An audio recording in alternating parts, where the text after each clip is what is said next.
We are sitting in the back living room at the back of the apartment. Now what we did, we're able to install this lovely 4-panel sliding stacker door. We have a stunning TV unit, so sitting in here can be a formal sitting area or a second airy TV space.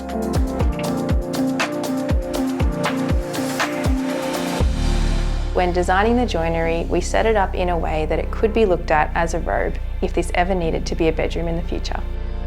We needed to incorporate a study desk in this area, and we've done so by changing up the material and have it run through. We've given it a matching shelf as well to tie it all in.